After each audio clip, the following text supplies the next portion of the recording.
You believe you're moving forward. Every morning you wake to the hum of notifications, the promise of innovation, the reassurance that humanity is ascending some invisible ladder toward an ever brighter tomorrow. Progress, they call it. The word itself carries weight, momentum, inevitability. It's woven into every fiber of the culture that raised you, embedded in the stories you were told before you could question their validity. From the first day of school, you learned it as doctrine. We are better than those who came before us, and those who come after will be better still. The arrow of time points only upward, only forward, only towards some dimly imagined apex of human achievement. But what if I told you that this story, this fundamental narrative that organizes your perception of reality itself, is nothing more than a collective hallucination? What if the very concept of progress, as it has been sold to you by culture, by institutions, by the entire apparatus of consensus reality, is the primary mechanism by which you are kept asleep? Terence McKenna understood this with a clarity that bordered on the prophetic. He saw through the allusion to the machinery beneath, recognized that what we call progress is often simply motion without meaning, change without transformation, the rearrangement of deck chairs on a ship that may well be sinking. Consider for a moment the trajectory of the last century. We split the atom and immediately used that knowledge to incinerate cities. We developed antibiotics and then factory farmed ourselves into antibiotic resistance. We created a global communications network and filled it with propaganda, distraction, and the systematic dissolution of shared reality. We built machines to save labor and then enslaved ourselves to those machines, working longer hours for less security than our grandparents knew. At every turn, the promised liberation delivered by technological advancement has somehow produced new forms of bondage, more sophisticated methods of control, deeper patterns of disconnection from ourselves, from each other, from the living world that sustains us. This is not an accident. This is not a series of unfortunate missteps on an otherwise noble path. This is the nature of what we have agreed to call progress, the actual substance beneath the shining wrapper. McKenna recognized that the dominant culture's definition of progress is fundamentally pathological, a linear narrative imposed upon a cosmos that operates in spirals, cycles, and strange loops. We are taught to measure advancement in terms of GDP, technological sophistication, the accumulation of abstract wealth, the conquest of nature, the quantification of every qualitative experience. But these metrics serve a specific purpose. They keep us oriented toward an external future that never arrives, always chasing, always building, always consuming, never pausing to ask the most essential question: progress toward what, exactly? The answer, when you look closely, is horrifying in its emptiness. Progress toward more progress. Growth for the sake of growth, which is, as McKenna was fond of pointing out, the ideology of the cancer cell. We have constructed an entire civilization around the pursuit of an abstraction, and in service to that abstraction, we are willing to sacrifice everything real: the integrity of ecosystems, the stability of the climate, the texture of human relationship, the sovereignty of our own minds, the very ground of being itself. And we call this progress. We celebrate it. We build monuments to it. We cannot imagine any alternative to it, because to question progress is to question the foundational myth of modernity, and to question that myth is to risk waking up. And waking up, McKenna understood, is precisely what the culture of progress is designed to prevent. Because a population that is truly awake, truly conscious, truly present to the reality of their situation, would not tolerate the arrangement we currently have. They would not accept the systematic poisoning of their environment in exchange for convenience. They would not trade the richness of embodied experience for the thin gruel of digital simulation. They would not participate in economic systems that require the majority to labor in quiet desperation so that a tiny minority can accumulate resources beyond all reason or utility. An awake population would recognize that the emperor has no clothes, that the entire edifice of progress is built on sand, that we have been sold a future that was never going to arrive, while the present moment, the only moment that actually exists, slips through our fingers like water. The culture of sleep requires your complicity, your belief in the narrative, your willingness to defer your actual life in favor of an imagined future state. It requires you to accept that the way things are is the way things must be, that the trajectory we're on is the only possible trajectory, that the definition of progress provided by the dominant culture is the only valid definition. It requires you to ignore the evidence of your senses, the testimony of your direct experience, the wisdom of your own body, all of which might be trying to tell you that something is profoundly wrong, that the story doesn't add up, that the promise of progress and the reality of your lived experience are moving in opposite directions. McKenna saw this clearly because he had stepped outside the cultural trance, had accessed states of consciousness that revealed the arbitrary nature of consensus reality. Through his explorations with psychedelic compounds, through his deep study of shamanic traditions, through his willingness to question every assumption handed down by the dominant culture, he gained perspective on the machinery of cultural conditioning. He could see progress for what it actually is, not a description of objective reality, but a story we tell ourselves, a mass hypnosis that serves specific interests and maintains specific power structures. The story of progress is the lullaby of empire, the narrative that justifies conquest and extraction, that transforms destruction into development and calls it good.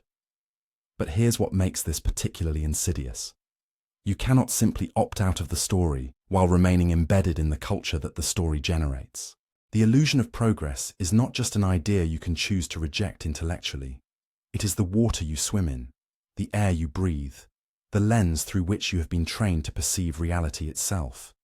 It's in the language you speak, the categories you use to organize experience, the values you inherited without examination, the aspirations that feel natural but are actually cultural installations.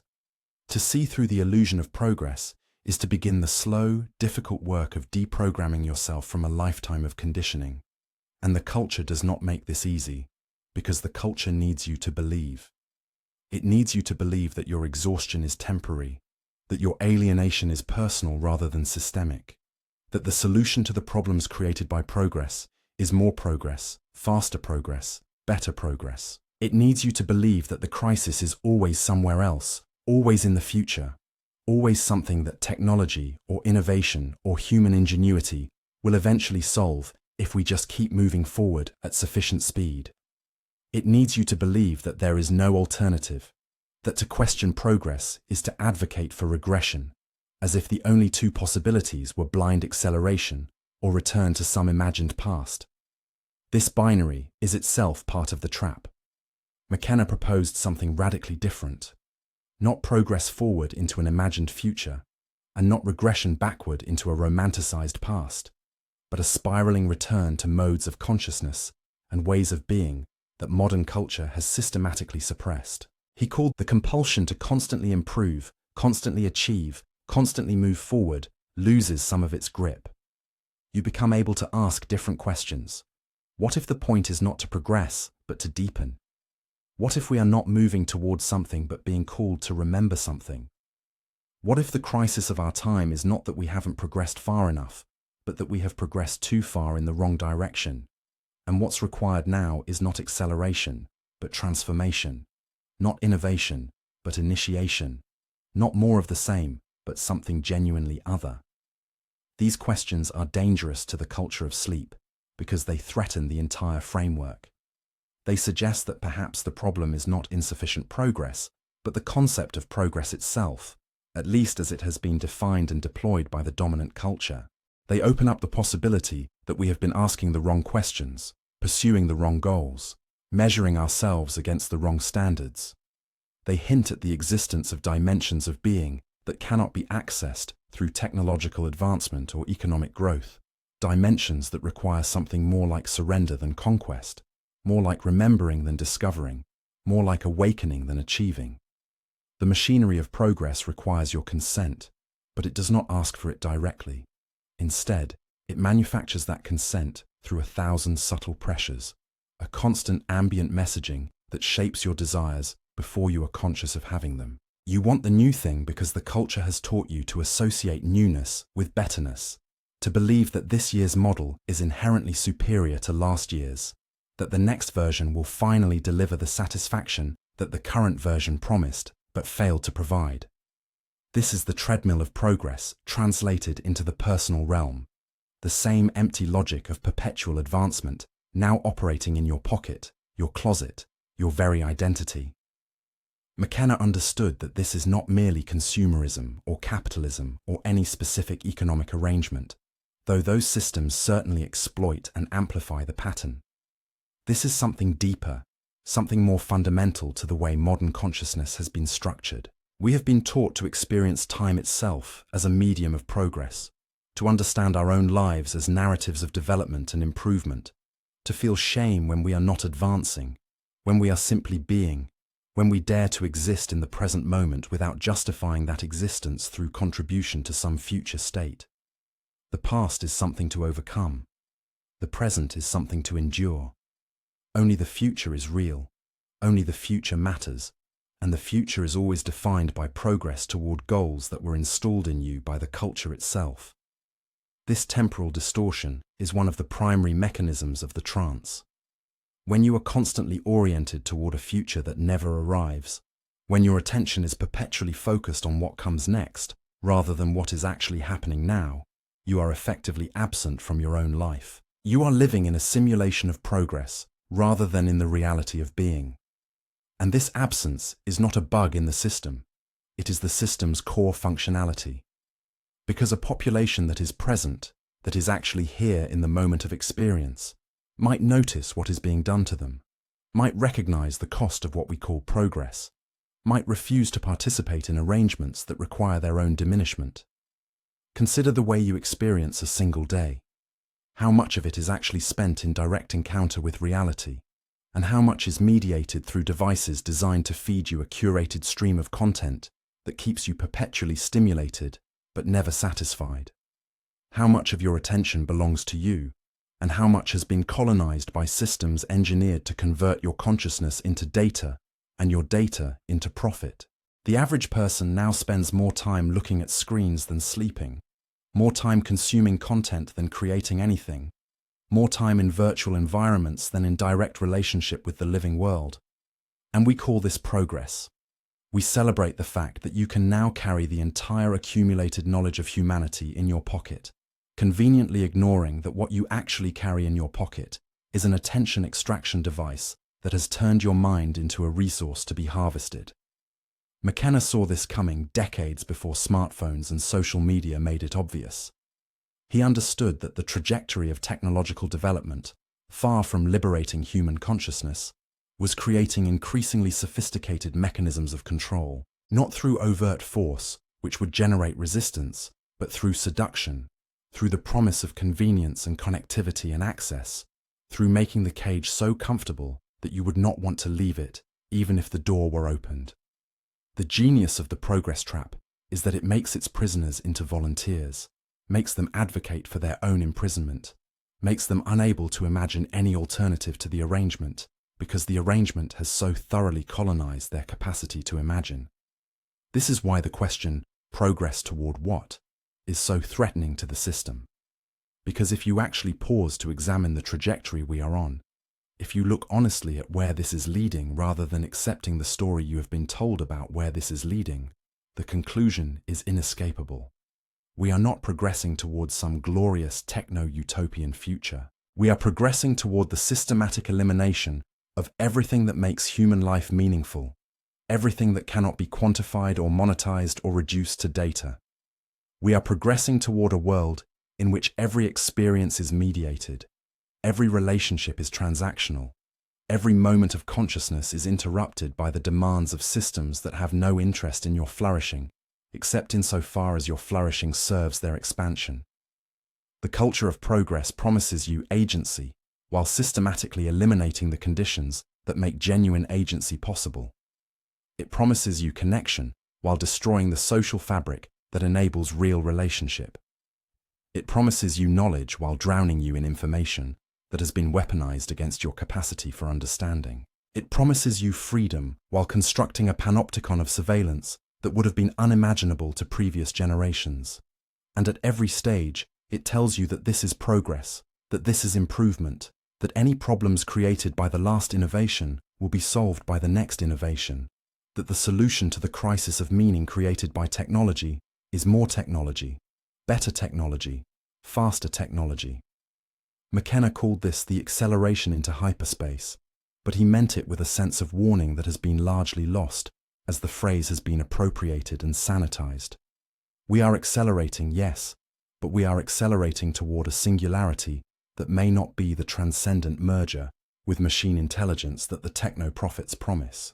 We may be your sense of identity, your understanding of your place in the world, your conception of what makes a life meaningful.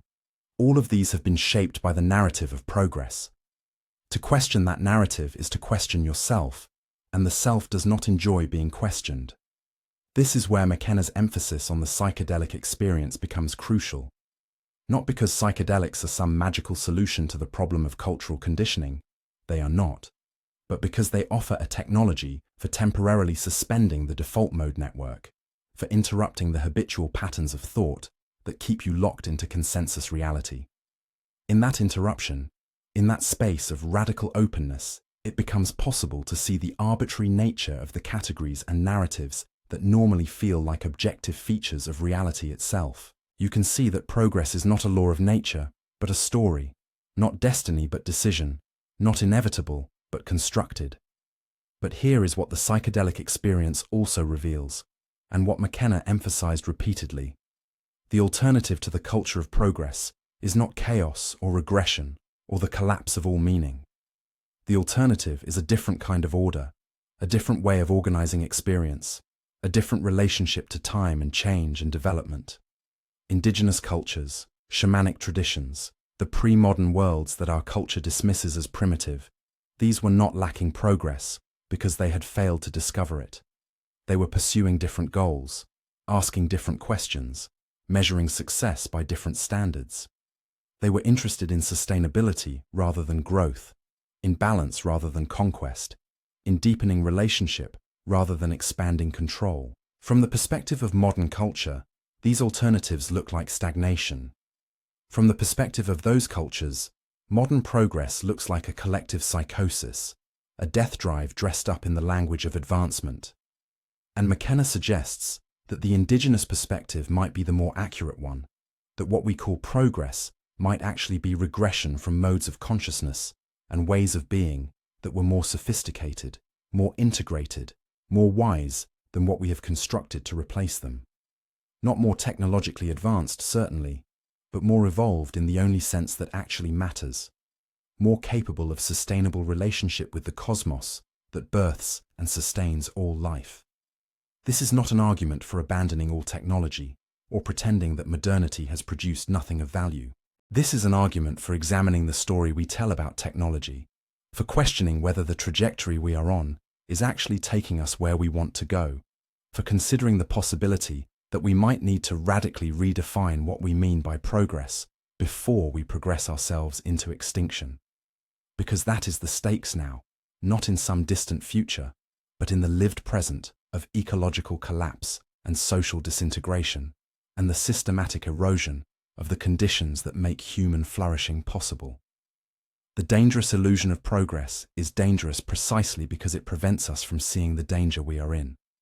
It is a kind of anesthesia, a way of numbing ourselves to the reality of our situation by focusing on an imagined future rather than the actual present. It allows us to believe that someone else will solve the problems we are creating, that some future innovation will rescue us from the consequences of our current choices, that we can continue on this trajectory just a little bit longer before we have to face the reckoning. But the reckoning is not coming. It is here. It is now. It has already begun. And the longer we remain in the trance of progress, the more catastrophic the awakening will be. To understand how deeply the illusion of progress has penetrated your consciousness, try this experiment. Attempt to imagine a good future that does not involve technological advancement. A genuinely desirable state of affairs for humanity that is not predicated on the development of new technologies, new capabilities, new powers over nature and ourselves. You will likely find this extraordinarily difficult, not because such futures are impossible, but because your imagination itself has been colonized by the narrative of progress.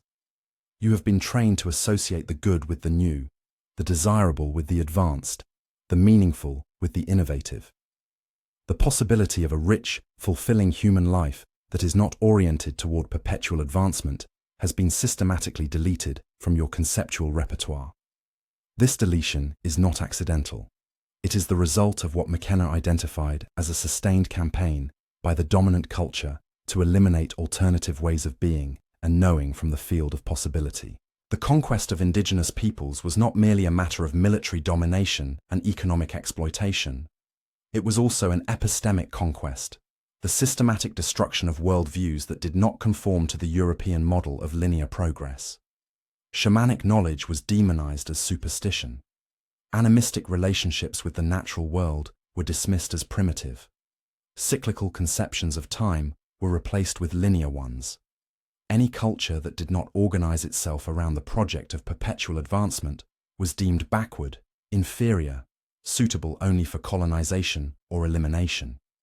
The result is that we now live in a monoculture of consciousness, a situation in which nearly all of humanity has been forced or seduced into accepting a single story about what it means to be human, what constitutes a good life, what counts as real knowledge, and where history is going. This is unprecedented in human history. For the vast majority of our species' existence, there was tremendous diversity in how human beings organized their societies, understood the cosmos, and constructed meaning. Now, that diversity has been reduced to variations on a single theme. The theme of progress, of development, of modernization, of integration into global systems of capital and technology that recognize no alternative to themselves. McKenna argued that this monoculture represents an impoverishment of human possibility more profound than any material deprivation. We have been reduced from the full spectrum of human potential to a narrow band optimized for functioning within systems of production and consumption. We have been streamlined, made efficient, rendered compatible with the machinery of progress, and in the process, capacities that were once universal to human beings have atrophied or been actively suppressed. The capacity for direct mystical experience, the ability to communicate with the more than human world, the skill of navigating non-ordinary states of consciousness, the wisdom that comes from genuine relationship with death and the sacred. These are not quaint abilities that we have outgrown. They are essential dimensions of human being that have been systematically eliminated because they interfere with the functioning of the progress machine. A person who can access ecstatic states of consciousness through fasting or meditation or dance does not need to purchase those states through consumer goods. A person who experiences themselves as embedded in a web of reciprocal relationships with all life does not relate to nature as a resource to be exploited. A person who has directly encountered the numinous is not easily manipulated by the empty promises of material progress. These capacities had to be eradicated for the culture of progress to establish its hegemony. The mechanism of this eradication was not primarily force, though force was certainly used. The more effective mechanism was the installation of a new operating system of consciousness, a new way of experiencing reality that made the old ways invisible or impossible. This is what education does in the modern world. It does not primarily teach you information, though that is its ostensible function. It primarily installs a particular way of knowing, a particular relationship to experience, a particular mode of consciousness that is compatible with industrial civilization and incompatible with almost any alternative. You learn to privilege abstract knowledge over embodied wisdom, to trust experts over your own direct experience, to defer to authority and method and the sanctioned ways of knowing while dismissing or suppressing ways of knowing that cannot be validated by those methods. By the time you complete your education, the installation is largely complete. You have been taught to be a productive unit within the system of progress, to understand your value in terms of your contribution to that system, to organize your life around its demands and measure your success by its standards.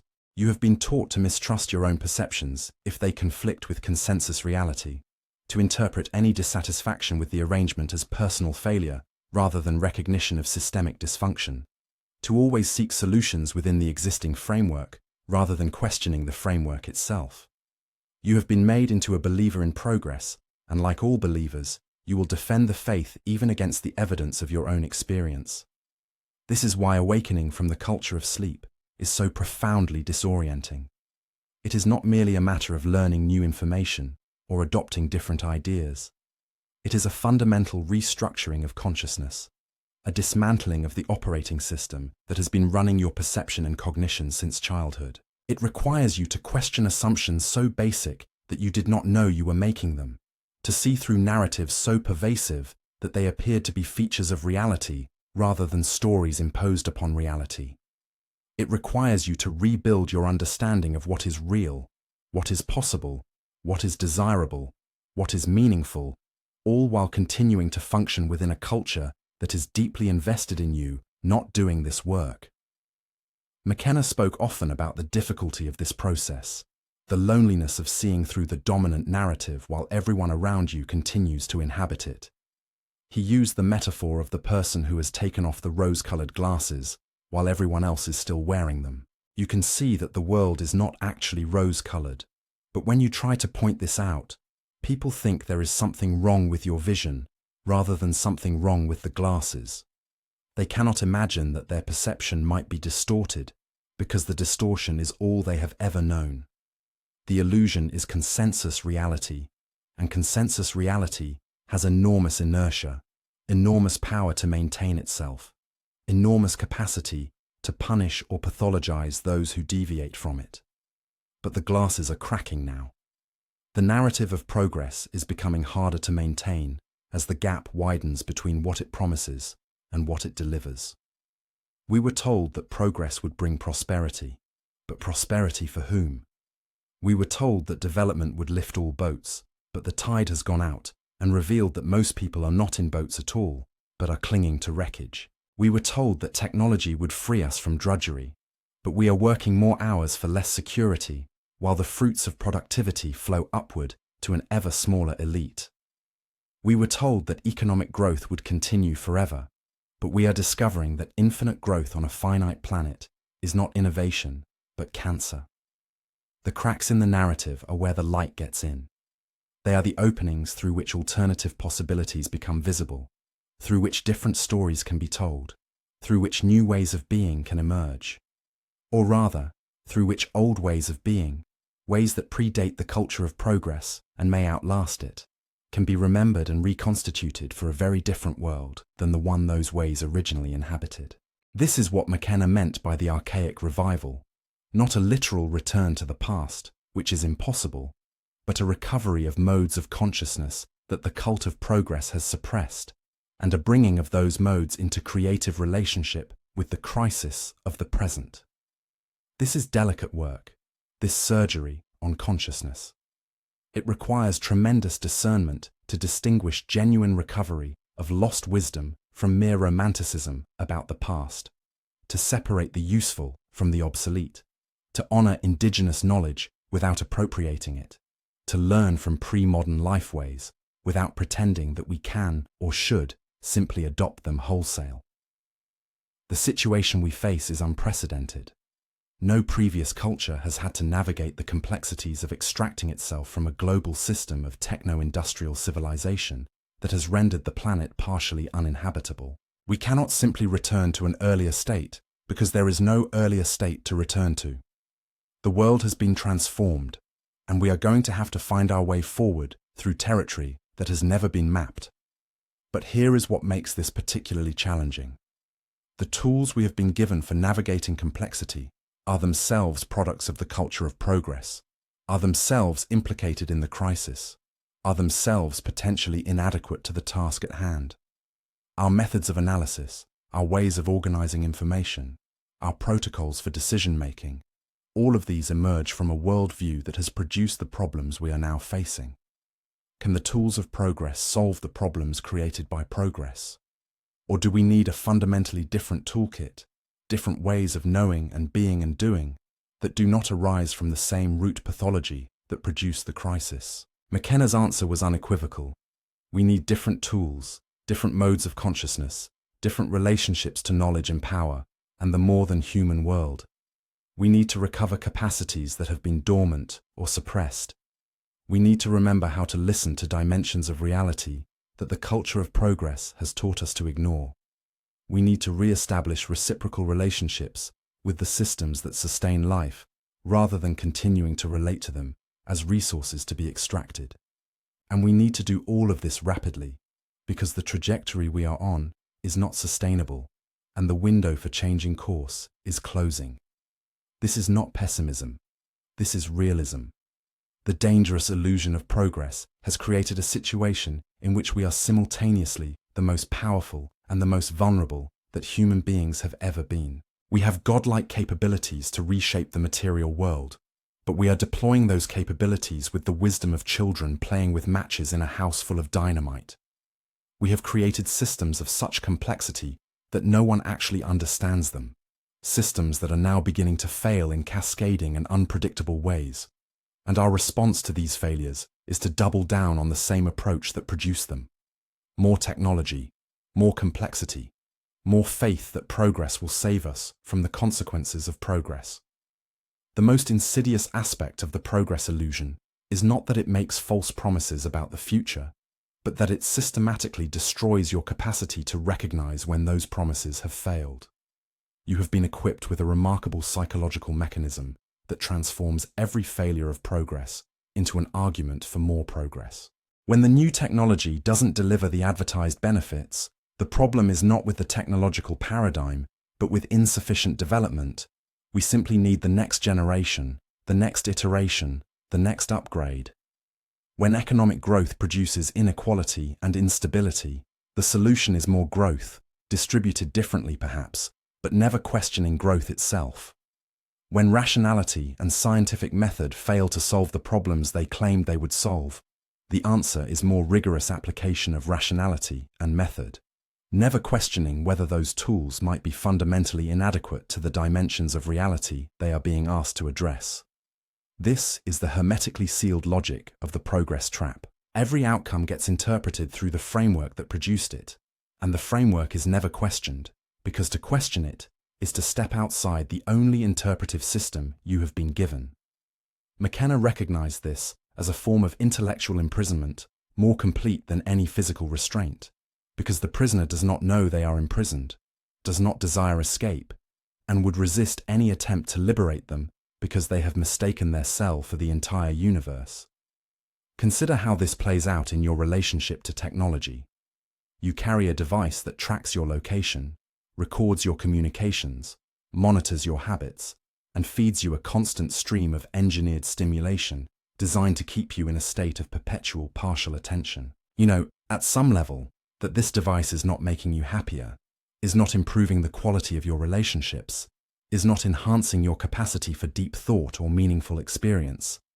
You may even know that it is actively harmful, that it is fragmenting your attention, commodifying your consciousness, and inserting a layer of mediation between you and direct experience of reality. And yet you cannot imagine giving it up. You cannot seriously entertain the possibility of living without it. The device has become essential to your functioning within the world that the device itself has helped to create. This is the genius of the progress trap. It creates dependencies that make the system appear necessary. It reconfigures the world in such a way that adaptation to the system becomes indistinguishable from survival, and any alternative to the system becomes literally unthinkable. You need the smartphone because everyone else has a smartphone, because systems of communication and commerce and social coordination have been rebuilt around the assumption of universal smartphone adoption. To opt out is to render yourself partially invisible, partially inoperable within the social field. The progress trap does not require your enthusiastic consent. It only requires that you cannot imagine any alternative to it, that the costs of resistance appear higher than the costs of compliance. But what if we zoomed out and looked at this pattern across the entirety of industrial civilization? What if we recognized that this same dynamic, the creation of dependencies that make the system appear necessary, is operating at every level, from the personal to the planetary? We cannot imagine living without fossil fuels because we have built a world that requires fossil fuels, have created supply chains and settlement patterns and economic arrangements that presuppose cheap, abundant energy. We cannot imagine living without industrial agriculture because we have created population levels that supposedly cannot be sustained by any other method. We cannot imagine living without the complex financial systems that create boom and bust cycles, because those systems have become so integrated into every aspect of economic life that their collapse would precipitate systemic failure. At each stage, the progress trap tightens. Each innovation creates new dependencies, new fragilities, new points of failure. And because we have been taught to interpret all of this as progress, we celebrate our increasing vulnerability. We congratulate ourselves on our sophistication. We feel superior to those who lived more simply because we have mistaken complexity for advancement. McKenna saw this clearly. We are not more evolved than our ancestors. We are more entangled. We have not transcended the constraints that governed previous societies. We have exchanged one set of constraints for another, and the new set may be far more dangerous because they are global in scope and systemic in nature.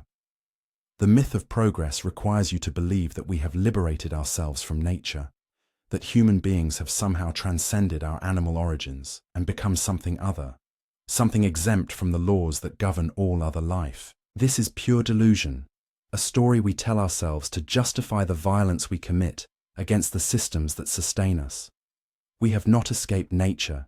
We have simply become temporarily successful at externalizing the costs of our behavior, at deferring the consequences, at passing the bill to future generations, or to other species, or to ecosystems that cannot send us invoices. But the bill is coming due, is already coming due, and it turns out that nature keeps better accounts than we do.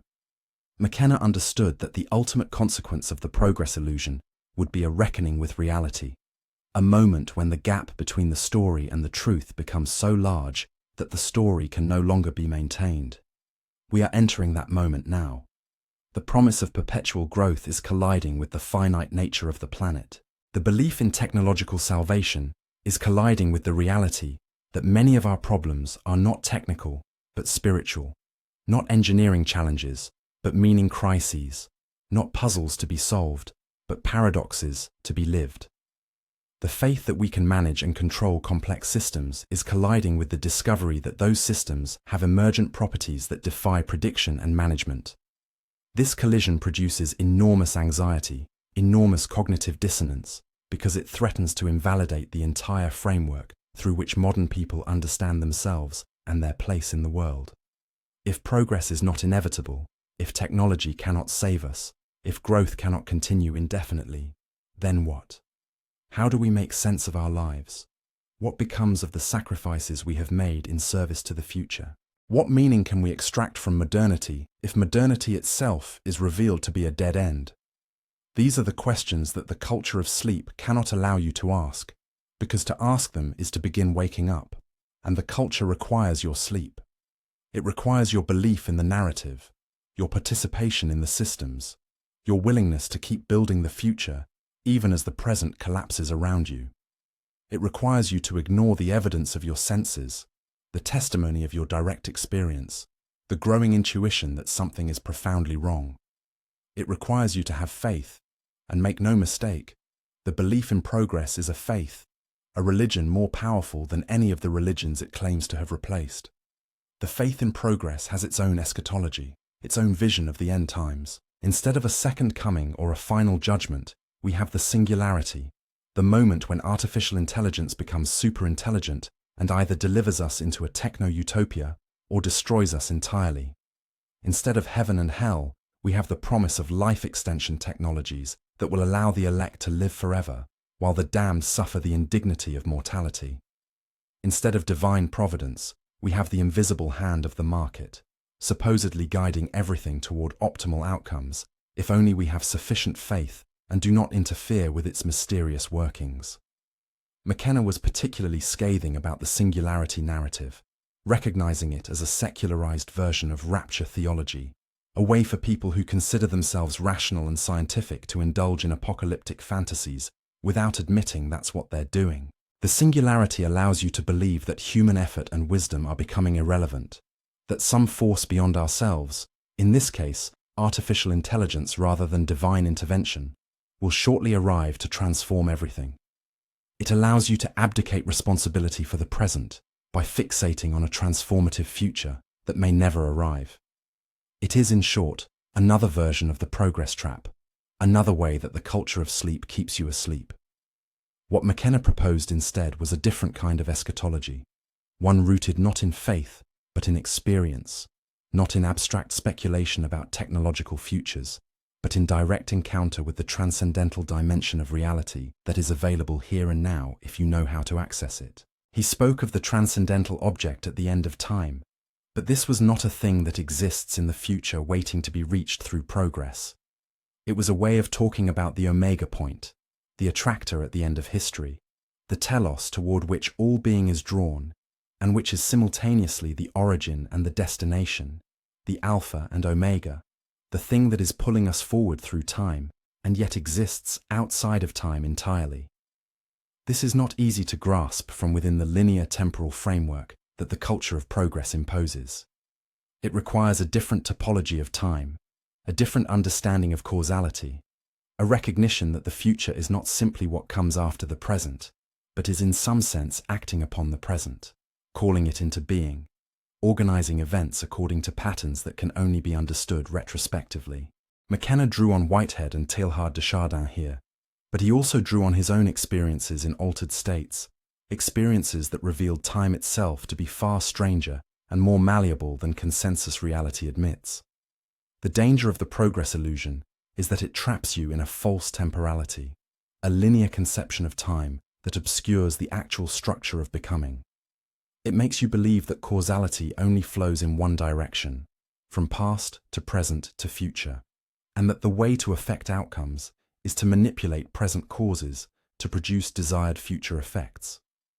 But this is only one way of relating to time, and it may not be the most effective way, and it is certainly not the only way that reality actually operates. There are modes of consciousness, shamanic, mystical, psychedelic, that reveal a very different temporal structure, one in which the future reaches back to organize the present, in which intention can operate backward through time, in which the endpoint shapes the path.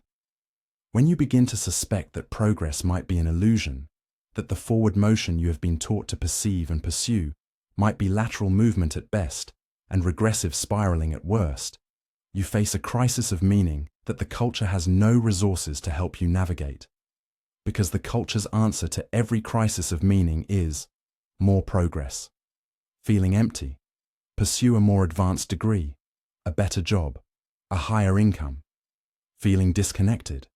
Acquire better technology for staying connected. Feeling purposeless? Set bigger goals, achieve more ambitious milestones, climb higher on whatever ladder you have been given.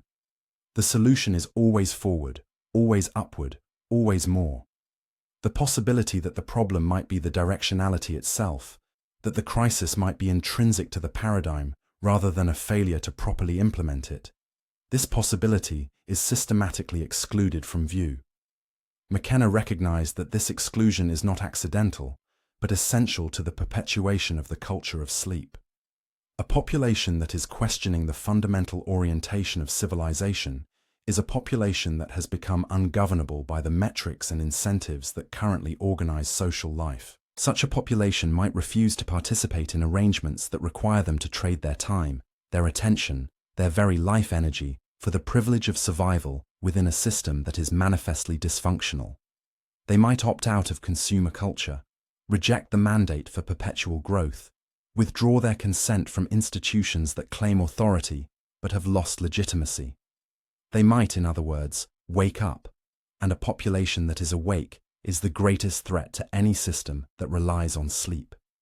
This is why the response to anyone who questions progress is so immediate and so vehement. You are labeled a Luddite, a primitivist, a pessimist, someone who wants to return to a past that is romanticized beyond recognition. You are accused of wanting people to die of diseases that modern medicine can cure, of opposing technologies that have made life easier, of advocating for a standard of living that is materially impoverished compared to what modernity offers. These accusations are designed to make questioning progress appear foolish, ungrateful, irrational. They are designed to prevent the conversation from happening at all, to foreclose the possibility of examining whether the trade-offs we have made in the name of progress have actually been worth it. But what if we did examine those trade-offs honestly? What if we actually calculated the costs of progress rather than only counting the benefits? What if we included in our accounting not only what has been gained, but also what has been lost? The destruction of ecosystems, the extinction of species, the dissolution of communities, the erosion of meaning, the epidemic of mental illness, the pervasive sense of alienation that characterizes modern life. What if we recognize that many of the problems that progress claims to solve are actually problems that progress itself created?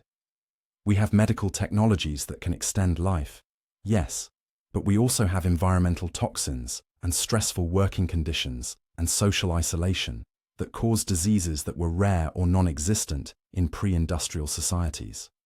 We have communication technologies that allow us to connect with anyone anywhere, but we also have levels of loneliness that are unprecedented in human history. The arithmetic of progress does not add up when you include the full ledger. But the culture of progress has a solution to this problem. It simply doesn't include the full ledger.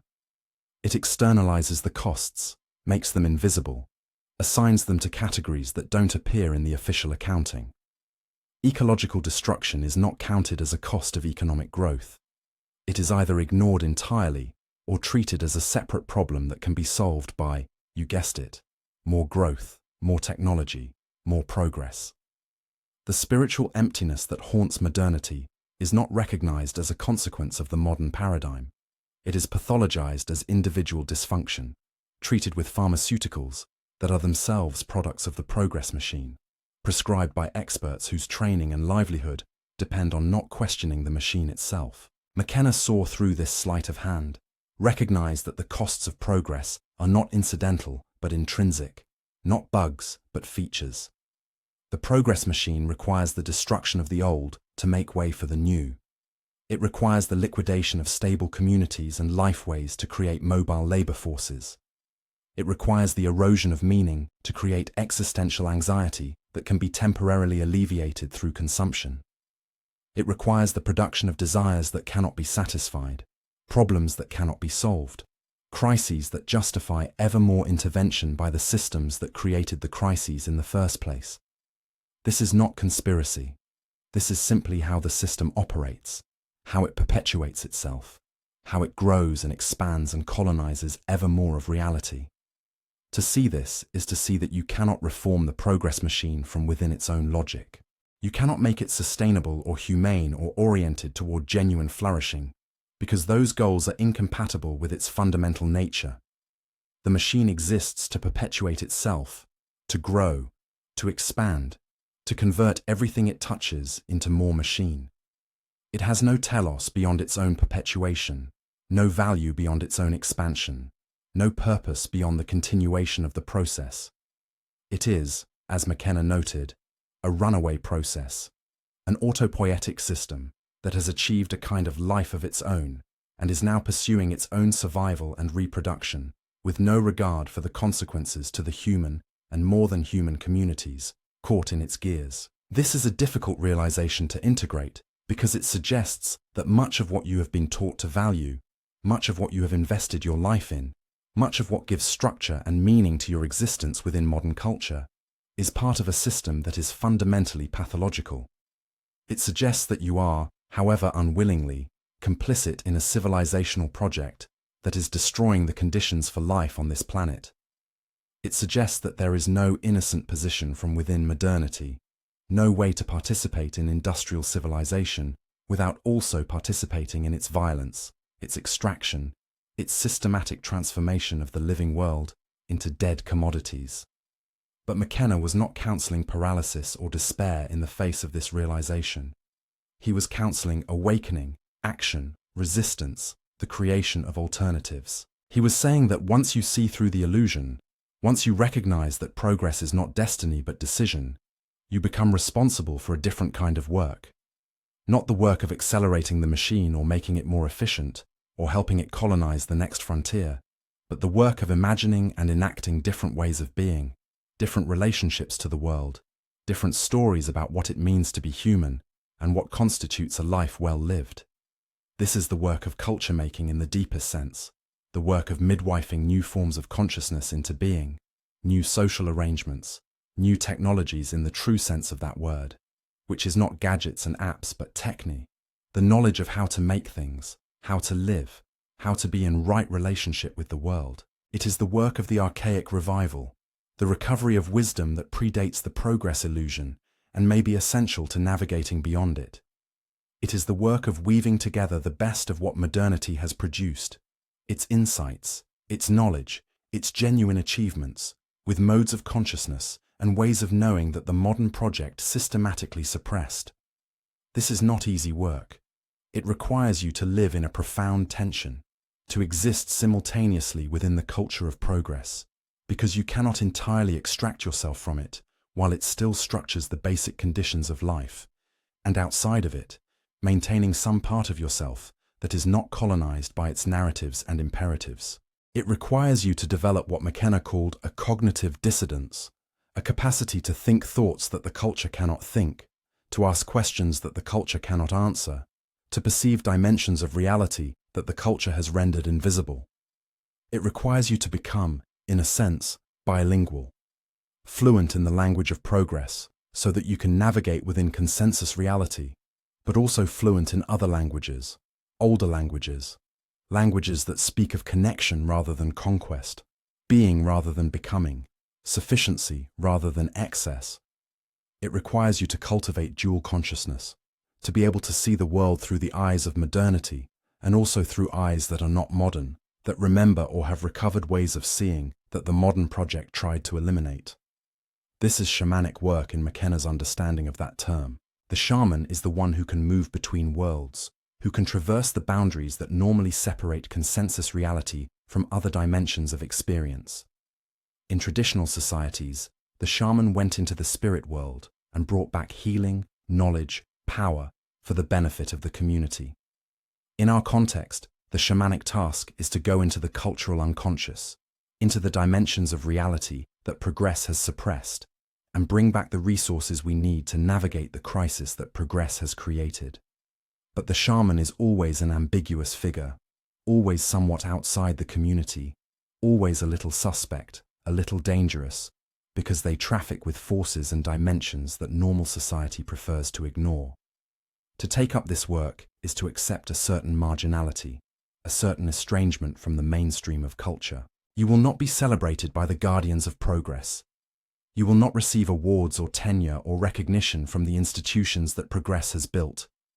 You will more likely be dismissed, pathologized, or simply ignored, because the work you are doing threatens the foundations of consensus reality. McKenna lived this marginality deliberately, cultivated it as a necessary condition for the work he was doing.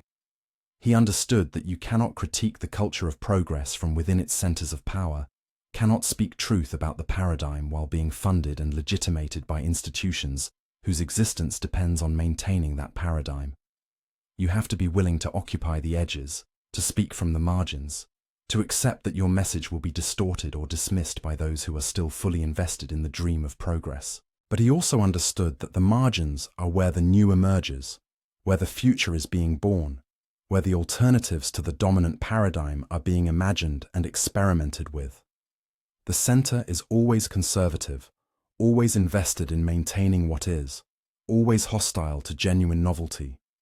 The edges are where the action is, where the culture is most permeable, where different stories can be told and different ways of being can be tried. If there is hope for human civilization, if there is a path beyond the progress trap, it will be found at the margins, will be discovered by those who have opted out of the mainstream and are creating something new in the spaces that progress has not yet colonized. The ultimate danger of the progress illusion is not that it leads us toward a bad future, but that it prevents us from being present for the only moment that actually exists. This one now, the lived present in which we are embedded and from which all action and all meaning must emerge.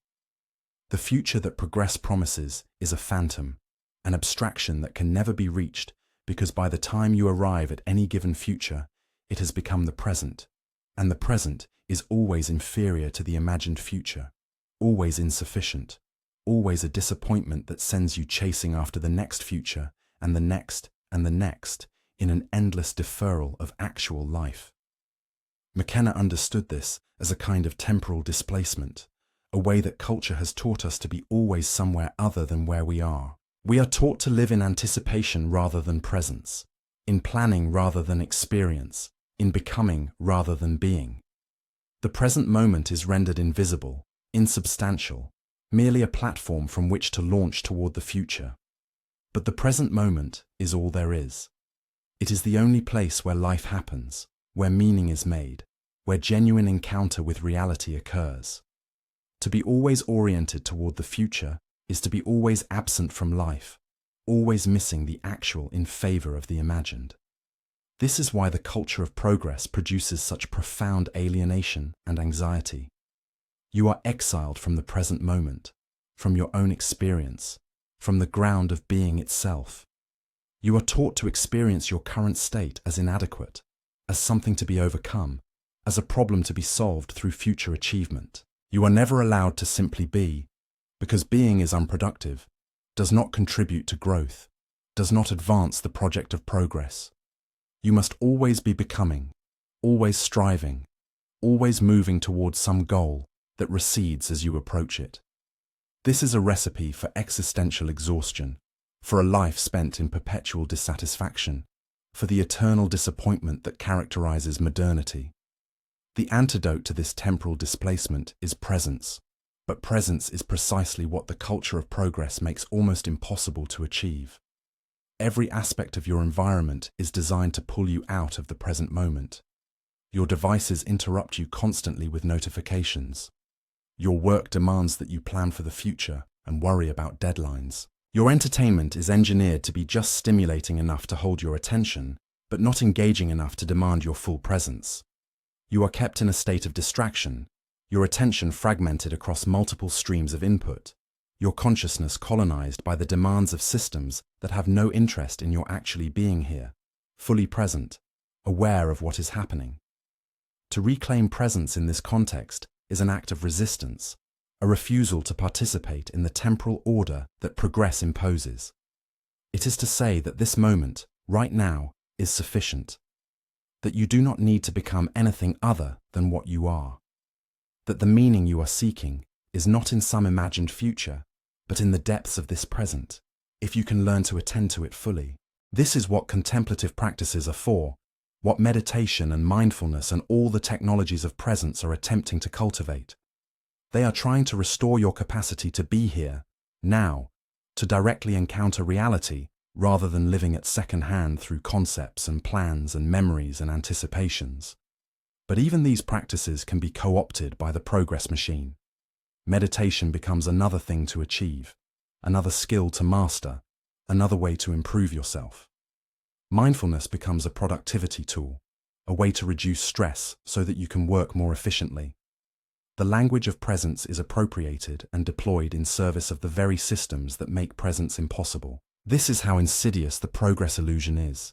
It can metabolize even its own opposition, can turn every alternative into another commodity, every resistance into another market opportunity. McKenna recognized this danger and tried to articulate something beyond it, something that could not be easily commodified or integrated back into the culture of sleep. He spoke of the need for a genuine ontological shock, an encounter with reality so direct and undeniable that it shatters the frameworks through which you have been taught to interpret experience. This is what the psychedelic experience can provide at its most profound. Not just interesting visuals or philosophical insights, but a complete disruption of the default mode of consciousness, a dissolving of the boundaries between self and world, a direct apprehension of the living cosmos that no amount of conceptual knowledge can prepare you for or explain away. Such experiences cannot be integrated into the progress narrative because they reveal dimensions of reality that the progress narrative cannot accommodate. They show you that consciousness is not a product of brain chemistry to be manipulated and optimized, but a fundamental feature of the cosmos itself. They show you that the boundary between human and nature, between mind and matter, between inside and outside, is permeable and arbitrary. They show you that time itself is not what you thought it was, that causality is more complex than linear chains of cause and effect, that reality is far stranger and more alive than the flattened mechanistic cosmos that progress requires. This is why McKenna kept returning to the importance of the psychedelic experience, even as the culture tried to dismiss or demonize it. Not because psychedelics are magic bullets, or because everyone should take them, but because they represent a technology for breaking the trance of consensus reality, for interrupting the programs that keep you locked into the culture of progress. They are one of the few remaining tools we have for accessing modes of consciousness that the dominant culture has not successfully colonized, for remembering ways of being that predate the progress illusion and may be essential for moving beyond it. But the psychedelic experience alone is not enough. The insight gained must be integrated, must be brought back and applied to the lived reality of existence within a civilization that is still committed to progress and will remain so until the bitter end. This is the difficult work, the work that takes not hours but years, not a single journey, but a lifetime of practice. It is the work of maintaining the tension between what you have seen, the truth about reality that the culture obscures, and what you must do, which is to continue functioning within a culture that is organized around denying that truth. This is why McKenna spoke of the need for a new shamanism, a modern adaptation of the ancient role. The shaman's task is not to escape from society, but to serve it, to go into the places that society cannot go and bring back what society needs. In our context, that means going into states of consciousness that reveal the arbitrary nature of progress, the constructed nature of consensus reality, the existence of dimensions and possibilities that the culture has foreclosed, and then returning with that knowledge and finding ways to articulate it, to translate it into forms that can be communicated and applied, to seed it into the culture in ways that might help to shift the trajectory. But how do you communicate to people who are still dreaming that they are dreaming? How do you describe the taste of water to someone who has only ever known thirst? How do you convey the reality of presence to those who have been trained since childhood to be always elsewhere? This is the problem that McKenna grappled with throughout his life, and it is the problem that anyone who wakes up from the culture of sleep must face. You have gnosis, direct knowledge of reality, but you lack episteme, knowledge that can be communicated through normal channels. The culture has terms and concepts for discussing progress, but it has no vocabulary for discussing its own illusion nature. So you must create new language, new metaphors, new ways of pointing at what cannot be directly said. You must become an artist of consciousness, a poet of possibility, someone who can work with symbols and stories and experiences to evoke in others what cannot be transmitted through pure information. This is what McKenna was doing with his talks, his lectures, his endless improvisations on themes of consciousness and culture and the end of history. He was not trying to convince anyone of anything through logical argument. He was trying to induce a state of openness, a willingness to question, a capacity to see beyond the obvious, a recognition that reality is far stranger than you have been taught. The dangerous illusion of progress is dangerous because it is not perceived as an illusion. It appears to be reality itself, the way things are and must be. To see through it requires a shift in consciousness that the culture actively prevents, that most people will never make, that is extraordinarily difficult, even for those who are trying. But the shift is becoming more urgent, more necessary, because the trajectory we are on is not sustainable, and the longer we maintain the illusion, the more catastrophic the inevitable collision with reality will be. We are approaching a moment of reckoning, a point at which the gap between the story we have been telling ourselves and the actual state of the world becomes too large to ignore. The question is whether we will meet this moment still trapped in the dream of progress, still believing that the next innovation will save us, still trying to solve the crisis through the same methods that created it, or whether enough of us will wake up, will see through the illusion, will begin the work of imagining and enacting genuine alternatives to the culture of sleep. McKenna did not claim to have all the answers. He did not offer a detailed blueprint for what comes after progress. What he offered was a diagnosis of the disease, a description of the trap, a set of tools and practices for breaking the trance. He pointed toward the archaic revival, toward the recovery of consciousness technologies that predate modernity, toward the possibility of a genuinely different relationship to time and change and development. He suggested that the endpoint might not be some technologically mediated transcendence, but something more like a return, a spiraling back to modes of being that were never actually primitive, but were suppressed because they were incompatible with the project of progress. Perhaps the greatest illusion of progress is that it has made us more than we were, when in fact it has made us less present, less connected, less capable of direct experience, less integrated with the systems that sustain life. We have gained power over the material world, but lost wisdom about how to use that power. We have gained knowledge, but lost understanding. We have gained life extension, but lost the ability to die well. We have gained the capacity to communicate instantly across vast distances, but lost the capacity for genuine communion with those who are right in front of us. To wake up from progress is to begin recovering what was lost, not through regression, but through a kind of spiral return that carries forward what was genuinely valuable in the modern project, while releasing what was pathological. It is to recognize that the timeline is not linear, that the future is not inevitable, that other trajectories are possible if we can break free from the momentum of the story we have been telling. It is to understand that the crisis we face is not a problem to be solved, but an initiation to be undergone, a transition from one mode of being to another, a death and rebirth at civilizational scale.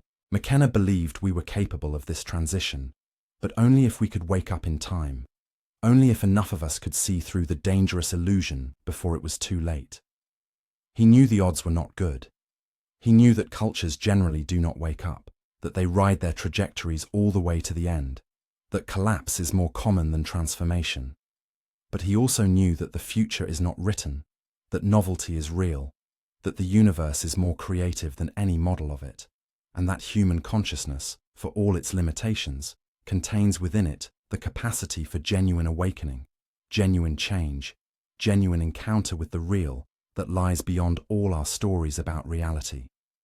The question is whether you will use that capacity, whether you will begin the work of seeing through the illusions that structure your perception, whether you will risk the disorientation of waking up in exchange for the possibility of genuine presence, genuine life, genuine participation in the great mystery that progress has tried so hard to flatten and explain away. The culture of sleep will not make this easy, but the culture of sleep is cracking, the illusion is failing, and in the cracks the light is getting in. What you do with that light, whether you use it to see more clearly, or whether you try to patch the cracks and return to the dream, that is the choice that defines this moment, this life, this unprecedented time of endings and potential beginnings.